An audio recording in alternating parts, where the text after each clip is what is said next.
कवि को लेकर आया हूं। उस कवि की मुझे बहुत लोगों ने कहा कि तू इनकी कविता बोल।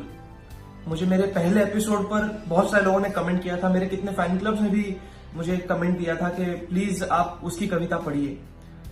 तो आज जो कवि की बात करने वाला हूं, जो कवि की कविता लेकर आया हूं, वो है none other than Harivansh Rai Bachchan ji. फिर से मेरी कॉलेज की वही किताब से। तो हरिवंश राय बच्चन जी की वो कविता जिसके संपर्क में सबसे पहले आया था वो है अग्निपथ। ऑफकोर्स जब अमिताभ सर बोलते हैं तब तो मजा ही कुछ और आता है, एकदम सच में जोश आ जाता है अंदर। उनके जैसे नहीं, लेकिन जैसे बोलता हूं वैसे बोलूंगा। वृक्ष हो भले खड़ा, हो घना हो बड़ा, एक पत्र छाया भी मत मांग, मत मांग, मत मांग। अग्निपथ, अग्निपथ, अग्निपथ। तू ना थकेगा कभी, तू ना थमेगा कभी, तू ना मुड़ेगा कभी। कर शपथ, कर शपथ, कर शपथ। अग्निपथ, अग्निपथ, अग्निपथ। ये महान दृश्य है, चल रहा मनुष्य है, अश्रु श्वेत रक्त से लथपथ, लथपथ, लथपथ। अग्निपथ, अग्निपथ, अग्निपथ। बहुत प्यारी कविता है और हमें कितना कुछ सिखा जाती है। मैं हर बार हरिवंश राय बच्चन जी की ये, खासकर ये अग्निपथ कविता और ये जो कविता मैं पढ़ने वाला हूं, मैं मानता हूं कभी भी अगर आप लाइफ में लो फील कर रहे हो, ऐसा फील हो रहा है कि यार मुझे समझ नहीं आ रहा है मैं क्या करूं, बहुत ऐसा फील्स नहीं है, तब ना ये कविता उठा के पढ़ लो, आपको अपने आप का रास्ता मिल जाएगा। तो अभी जो कविता बोलने वाला हूं वो है,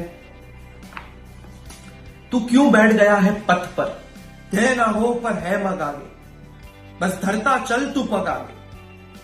बैठना चलने वालों के दल में आज तमाशा बनकर, तू क्यों बैठ गया है पथ पर।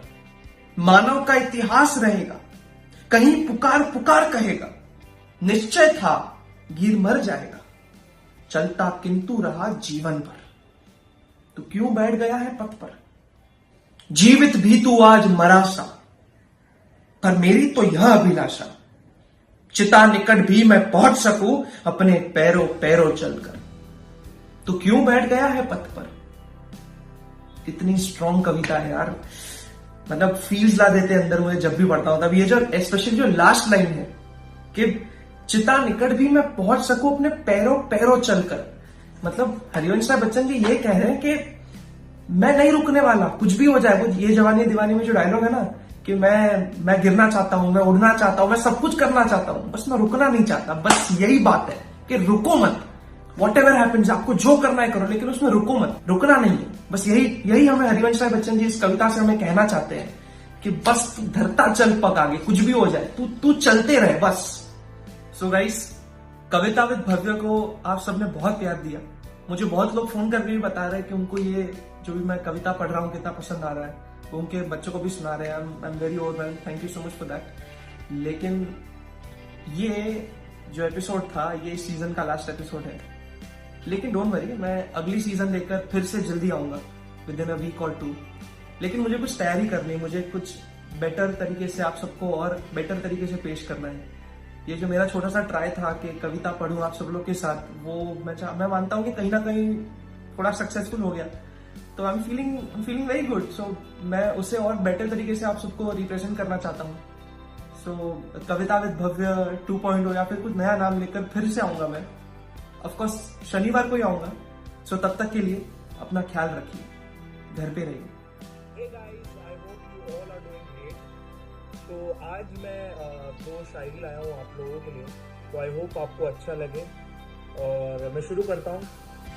कौन तू कौन मैं, तुझे मुझे क्या, तुझसे मुझसे क्या, तू मैं क्या मैं तू क्या, अपने अपने क्या, प्यार मैं क्या, इश्क तुझसे क्या, कपड़े तुझसे क्या, गरीबी मुझसे क्या, शौक तुझे क्या, शक मुझ पे क्या, कलम तुझे क्या, दर्द मुझ में क्या, जुल्फे तुझे क्या, आईना मैं क्या, छोड़ना तुझे क्या, टूटना मुझे क्या, दिमाग तू क्या, दिल मैं क्या, पाकिस्तान तू क्या, कसाब मैं क्या, पिस्तौल तू क्या, गोलियां मैं क्या, मंजिल तू क्या, जरिया मैं क्या। तो ये एक शायरी थी। और एक और है कि उसका नाम है चल हट। हुनर इतना बड़ा कि मंजिल को बोल दे चल हट। हुनर इतना बड़ा कि मंजिल को बोल दे चल हट, लेकिन जब भी बोलता बुरा मान जाती मंजिल और 4 कदम दूर रूस के चली जाती। और हुनर का गुरूर तो देखो, कहता 4 कदम ही तो गई है, फिर पहुंच जाएंगे। तभी किस्मत कहती चल हट। तो ये 2 शायरी थी। आई होप आप लोगों को अच्छा लगे और thank you so much. Cheers. Stay home, stay healthy, stay safe.